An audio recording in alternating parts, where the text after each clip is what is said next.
रश्क अमवात का जिक्र चल ही निकला है तो आपको लाहौर के अब्दुल गफूर नामी एक शख्स की मौत का किस्सा सुनाते हैं कि जिसके रावी मारूफ सहाफ़ी जावेद चौधरी हैं। जावेद चौधरी इस वाक़े को बयान करते हुए लिखते हैं कि हम सबको अब्दुल गफूर जैसी मौत की ख्वाहिश रखनी चाहिए। अब सवाल यहाँ पर पैदा होता है कि अब्दुल गफूर कौन था। दोस्तों, अब्दुल गफूर लाहौर की एक मिल में मुलाजिम था। वो बला का कामचोर, सुस्त और धोखेबाज शख्स था। वो मिल की गंदुम और आटा चोरी करके भी बेच देता था। मिल मालकान ने कई बार उसे निकालने का फैसला किया, लेकिन किसी न किसी वजह से वो रुक जाते थे। अब्दुल गफूर को जिंदगी में किसी ने कभी नमाज पढ़ते देखा था और ना ही कोई नेकी का काम करते। वो दबाकर सिगरेट भी पीता था और चर्स भी। वो पूरी जिंदगी लोगों का मकरूज ही रहा था। मिल मालकान हर साल अपने एक मुलाजिम को हज पर भिजवाते थे और उस मुलाजिम के नाम के तायुन के लिए कुरानदाजी करवाया करते। उस साल भी कुरानदाजी करवाई गई तो अब्दुल गफूर का नाम निकल आया। मिल मालकान ने उसे हज की पेशकश की, लेकिन उसने इनकार कर दिया। चुनाचे उसकी जगह दूसरे मुलाजिम को भिजवा दिया गया। अगले साल फिर उसका नाम निकल आया।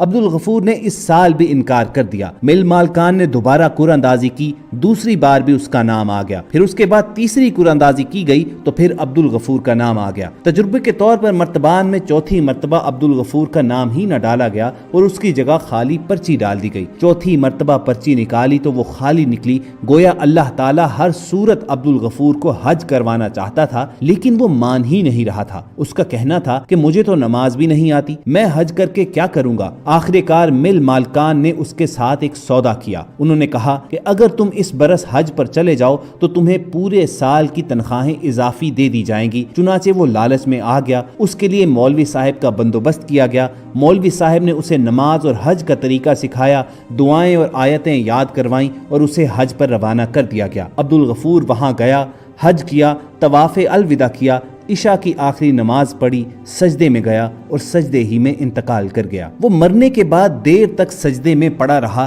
साथियों में से किसी ने हिलाया तो मालूम हुआ कि अब्दुल गफूर तो इंतकाल कर चुका है। अब ख़वातीन हज़रात, यहाँ पर अल्लाह के फैसले देखिए। उसी रात हरम शरीफ में नमाजों की इमामत करवाने वाले एक इमाम का इंतकाल भी हो गया। अगली सुबह इमाम काबा का जनाजा था। अब्दुल गफूर की मैयत भी इमाम काबा के साथ हजरे अस्वद के सामने रख दी गई और लाखों हुज्जाज ने उसका जनाजा पढ़ा। उसकी तदफीन और मैयत के बारे में उसकी बीवी से पूछा गया तो उसकी अहलिया का कहना था कि अल्लाह ताला ने अगर उसे खाना काबा बुलाया है तो फिर उसकी तदफीन भी मक्का में कर दी जाए। चुनाचे उसकी इजाजत से उसकी तदफीन मक्का मुकर्रमा में कर दी गई। अब्दुल गफूर के मरने के बाद उसकी बीवी ने एक अजीब बात बताई। उसका कहना था कि अब्दुल गफूर में कोई खूबी ऐसी नहीं थी और ना ही उसने जिंदगी में कभी कोई नेकी की थी कि अल्लाह ताला उसके मरने की जगह खाना काबा मुंतखब करता, लेकिन उसमें एक अच्छी आदत जरूर थी। हमारे मोहल्ले में एक खूबसूरत बेवा थी। ये जवानी ही में बेवा हो गई थी। मोहल्ले के तमाम आवारा लोग उस पर बुरी नजर डालते थे। उस औरत की 2 छोटी छोटी बेटियां थीं। मकान तो उसको उसका मरहूम खामन दे गया था, मगर घर के अखराजात चलाने के लिए काफी मुश्किल रहती थी। वो अपनी बेटियों को पढ़ाना चाहती थी और इसके लिए दूसरों के घरों में काम करने जाती थी,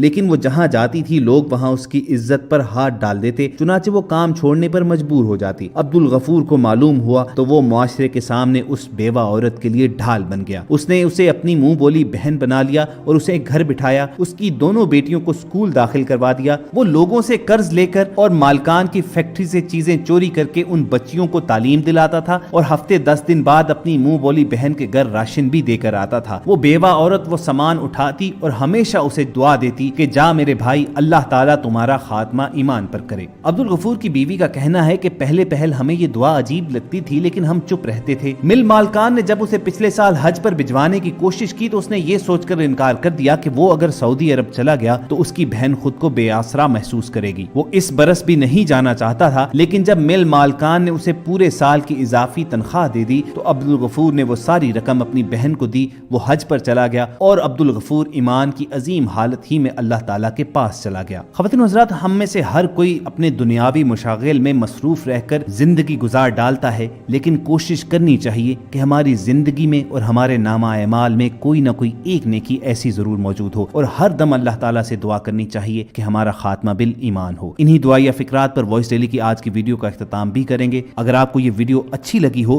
तो इजहार पसंदीदगी का सबूत ये हो सकता है कि आप इस वीडियो को लाइक करके फेसबुक और व्हाट्सएप के जरिए ज्यादा से ज्यादा लोगों के साथ शेयर करें और ऐसी ही तारीखी, मालूमाती और इस्लामी वीडियोस हासिल करने के लिए आप रेड बटन पर क्लिक करके और बेल आइकॉन को प्रेस करके वॉइस डेली के सब्सक्राइबर बन जाइए। बहुत जल्द किसी और इन्फॉर्मेटिव सेशन में दोबारा आपसे ملاقات ہوگی. اپنا اور ارد گرد کے لوگوں کا خیال رکھیے اور سنتے رہیے وائس ڈیلی.